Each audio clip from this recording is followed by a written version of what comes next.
राम राम जी। बैसाख महीने में तुलसी महारानी की पूजा कैसे करें जो हमें धन वैभव की प्राप्त हो। बैसाख महीने में यह प्रयत्न करें कि हम सूर्य उदय होने से पहले ही उठें, सवेरे उठें। देर तक सोने से हमें बचना चाहिए। वैसे तो रोज़ ही हमें सवेरे उठना चाहिए। अपने घर की सफाई करें।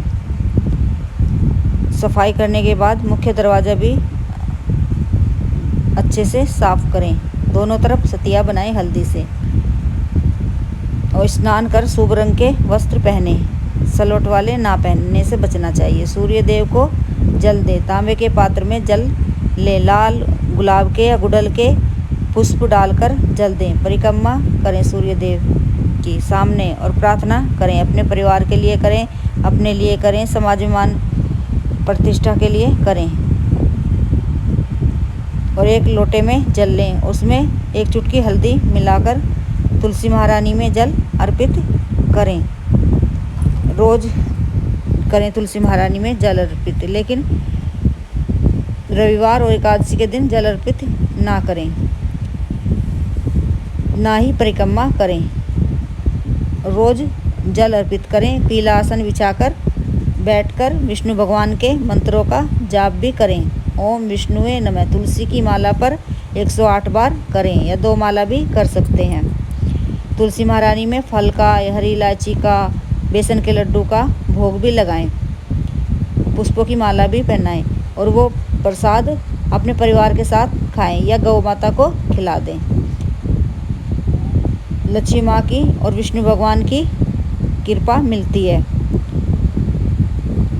तुलसी महारानी के गमले के पास कभी भी हमें गंदा नहीं रखना चाहिए। तुलसी के पत्ते गिर गए हैं या झड़ गए हैं, उन्हें उठाकर गमले की मिट्टी हटाकर उसमें दबा दें। तुलसी महारानी को आंगन के बीच में रखना चाहिए।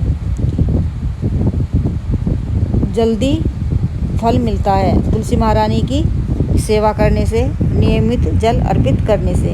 हम जिस मनोकामना के लिए हम तुलसी महारानी की पूजा कर रहे हैं, विवाह के लिए कर रहे हैं, संतान प्राप्ति के लिए कर रहे हैं, नौकरी व्यवसाय के लिए कर रहे हैं, अच्छे स्वास्थ्य के लिए कर रहे हैं, तुरंत कुछ ही दिनों में हमारी मनोकामना पूर्ण होती है।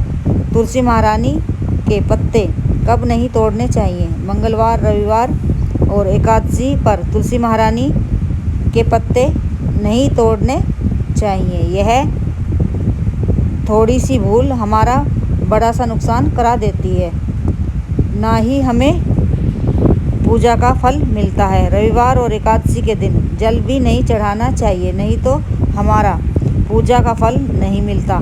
तुलसी महारानी के में इन नियमों का पालन हमें अवश्य करना चाहिए।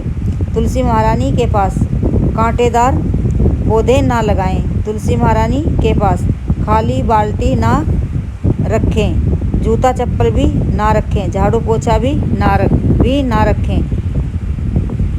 कपड़े भी ना सुखाएं।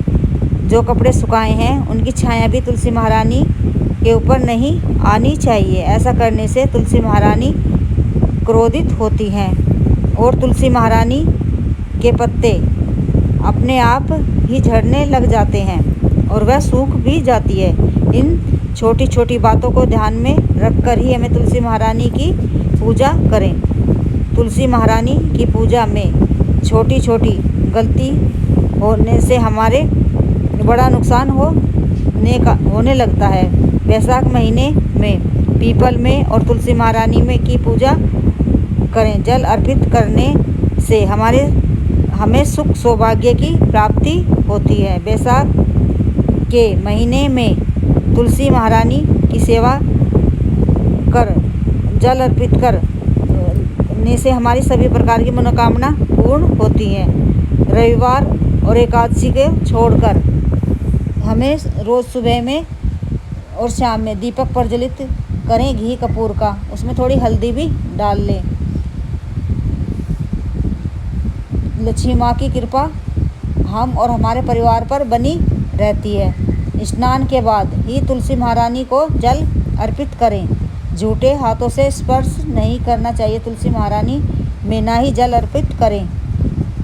तुलसी महारानी की सेवा से हमें माँ लक्ष्मी के साथ विष्णु भगवान की कृपा भी मिलती है और हमारे परिवार में सुख समृद्धि का वास बना रहता है और हमारा परिवार में कभी कोई भी संकट नहीं आता।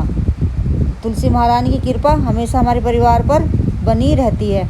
हमारे परिवार पर अनेक प्रकार की परेशानियां से बचा रहता है। सूर्य अस्त होने के बाद भी तुलसी महारानी में जल अर्पित नहीं करना चाहिए। सूर्यास्त के बाद तुलसी महारानी के पत्ते भी नहीं तोड़ने चाहिए। तुलसी महारानी की पूजा सेवा करते समय मन में किसी की बुराई ना करें, गलत विचार ना रखें, किसी से ईर्ष्या या भेदभाव ना करें, किसी का बुरा करने के लिए भी तुलसी महारानी की सेवा ना करें। बुजुर्गों के प्रति भी भेदभाव ना करें, बुजुर्गों पर बिना बात के ना चिल्लाएं, क्रोध करने से बचना चाहिए, बच्चों पर भी ना चिल्लाएं, ना क्रोध करें। काला नीला वस्त्र पहनकर भी तुलसी महारानी की पूजा हमें नहीं करनी चाहिए। जिस भी मन से हम तुलसी महारानी की पूजा करते हैं, तुलसी महारानी हमें वैसा ही फल देती है। गलत विचार से तुलसी महारानी की पूजा हमें नहीं करनी चाहिए। तुलसी महारानी की सेवा करते समय हमें इन बातों को ध्यान में अवश्य रखना चाहिए। मन साफ और सबके प्रति दया भाव रखनी चाहिए। इन बातों का ध्यान रखकर ही हमें तुलसी महारानी की सेवा करनी चाहिए। इन बातों का ध्यान में रखकर तुलसी महारानी की सेवा करनी चाहिए और इन नियमों का पालन भी हमें करना चाहिए। इन नियमों का पालन करने से तुलसी महारानी का आशीर्वाद मिलता है। यह वीडियो आपको थोड़ा सा भी अच्छा लगे तो अंत में लाइक और कमेंट करें, शेयर करें।